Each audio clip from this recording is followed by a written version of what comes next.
All right, well, I'm excited to say I got my propane tank. Very excited about that. Did a lot of research. A lot of people were doing different sizes for different reasons.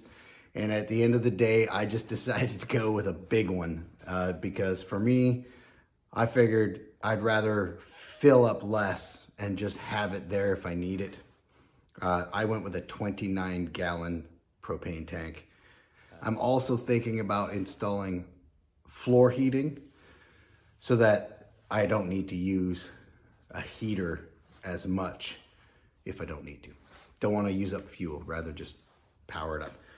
So my big propane tank is 48 inches long, and it's going to go in that there spot right there, which is 50 inches long. So, and then I'll probably just put some kind of cover on it, or maybe I'll just be lazy and not. But I think, as I say that out loud, I'll probably put a cover on it. Well, all right, we're back at it. It's the day we get to put in the propane tank. I'm very excited. My uncle and his friends are here to help out, and we are taking that big bad boy, nice 100-pound propane tank, and we're gonna slap that right here, up in here. So what we need to do is put some mounting brackets, weld up. We're gonna cut this tube out because it's in the way, and we're gonna mount some mounting brackets on that. We're gonna weld some mounting brackets on there and put that sucker up.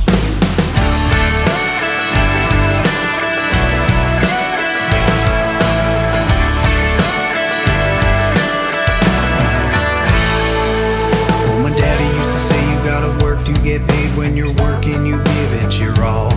So I'm bending my bones and breaking my back so I can stand up tall. I give her every second, time's dripping down my brow, but I can't wait to break out. All right, Mark, what are you working on? I am drilling, fabricating the holes. Fabricating holes. Right? You fabricator. Waiting on a weekend, hot sun, cold one, rock and roll. Waiting on a good friend, good times, I just wanna take it slow. Waiting on a weekend, hey yeah, waiting on a weekend. All right, well, that tank took a little more than expected. Uncle Mark and a friend Phil came over, did the welding, welded in some braces, fabricated the parts. It was fantastic. They did a great job. But when they left, we found the measurement was like 1/4 of an inch out. So Dave and I beat the crap out of the metal and had to drill a little bit more just to get that sucker in. Here goes my brain, gone. So that's in now, thank the Lord. And we're about to jump on to putting the first layer of flooring in, and that is this green treated wood so that it won't mold and it won't allow water in. And that's what we're hoping to get done today. So wish us luck.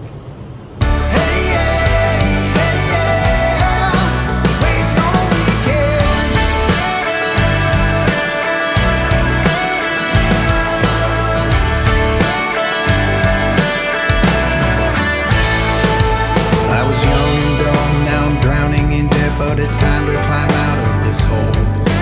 Monday to Friday, I'm doing the grind, trying to get to my goal.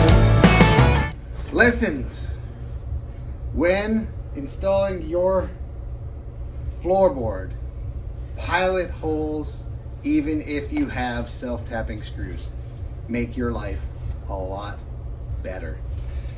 All right, let's do that.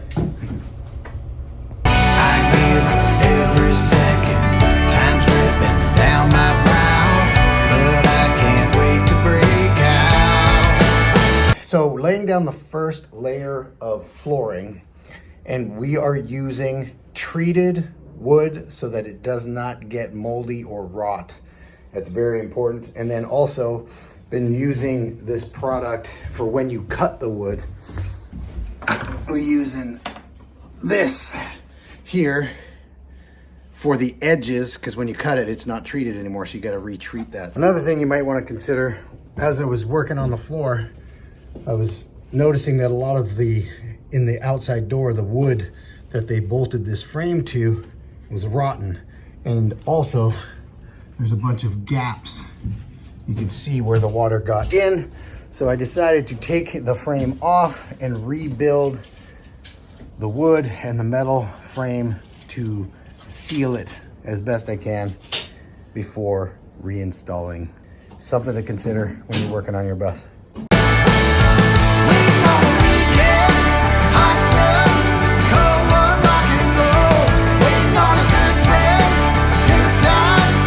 All right, my friends.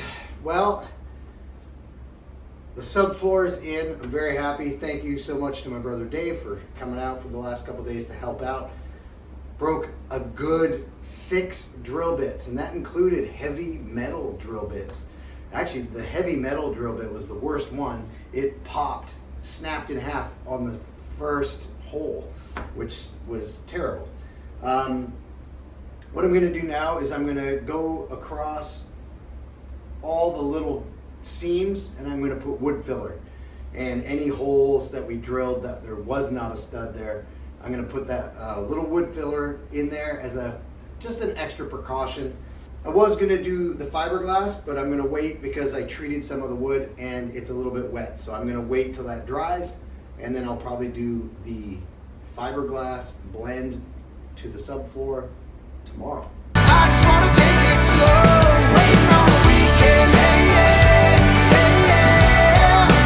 waiting on a weekend. As you can see, I've either got a lot of holes in my floor or I just went crazy. I think I went crazy. I just had this whole container. There wasn't very many holes. I just wanted to fill the cracks where the seams are. But then I saw, well, I've got this bucket. I might as well use it. I'm not going to use it again for anything. So I started filling in any of the knots that were kind of divoted. So now I got to wait for this to dry. So I'll be back tomorrow. Woo! Thanks for watching. So if you're like me and you're looking at buying a bus, or you have a bus and you're starting to convert it, you probably run into these rails along the bottom here. And there's a debate whether you take them out or you leave them in. It depends on how much work you want to do. I personally, I was 50-50. I wanted to take them out originally, but then I liked the idea that they would keep the base layer, the subfloor more firmly in place. But then there's all the talk about how it loses there's a little gap there that the insulation won't be as good. So I thought of this little idea, and I actually haven't seen it anywhere else online. And as you can see, I've butted up the boards on either side. And then I took great stuff, expanding foam, and I'm spraying it down the middle of the rail, just to give that extra insulation in that gap. So as you can see, all the foam has been cut and cleaned. I did the spray, rubber, water sealant between the fiberglass wall and the plywood floor. Then I did spray foam to fill in any gaps and waterproof it and insulate it further. Cut and trim that. Now I'm going to put fiberglass between the wall and the floor.